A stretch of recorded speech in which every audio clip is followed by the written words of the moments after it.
U kertong ka UDP na mo plang uba Eugene Sanlengdo haka steps ngi balang ulawan bantap kerteng nagam ta ka election chiteng samoy kabanlong haka laipo trek mta ubanai. Yau kertong lasanan lang nadu UMLA ka parti ubaderu menteri kampuing ka jela balak men remboy nang ta UMDC ka seora bat CEM ka KHDC ba Titos terwelkhain nalor kiwe-kiwe. Laban kedawang ni baka jingwan ka election chiteng samoy kadai hadin ka jingklat kandet UMLA ba eskesun ubaderu ukpa jeng uba Eugene Sanlengdo. Kalau kebahe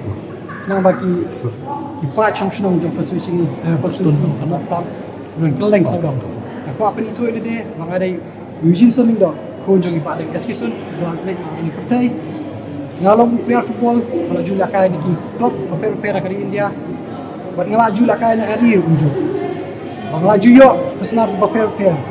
Malayo du kesenam kuliah jongkeri betam ka ajar pasang. Bagaya kalau nong rim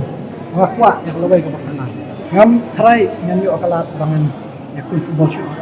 Si mga asin ngani kam makakam sa siya pa kamde basuk kamde bala nganda kay ban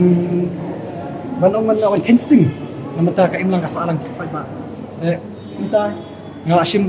ti gani kambat ya kam football ngalaray bangan sangya. Kumba kilawan kipat ba haka apo ite ayen ni kelas apa sih kumba mangengit skam o poi ba undar dekat ba ni kong misha hi kadai ga jiso jo kipat ba bakila wan si mata kam jam mai pa ya ne ka ai ma kwa ban bud ni ka bud din mati chung pa kumba filai ya to asni ba ai karai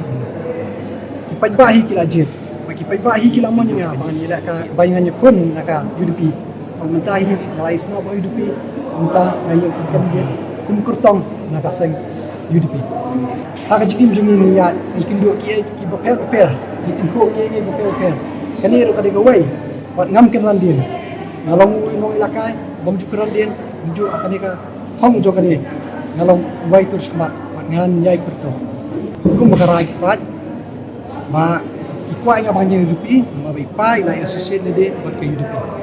kumu kasih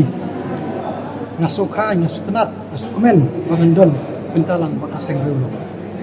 ngamday u candidate wala je kun menamano akikang banga kinang persan juga ngai mga yang ni ngayeng asur jang kipat ba ngait scam gitu kipat ba palawan sikmat siyeng kawan ban ong nga banyai kun ban safety kali ngait scam ba gitu kidal ka.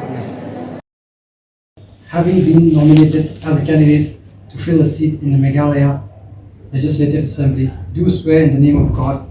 that I will bear true faith and allegiance to the Constitution of India as by law established, and I will uphold the sovereignty and integrity of India.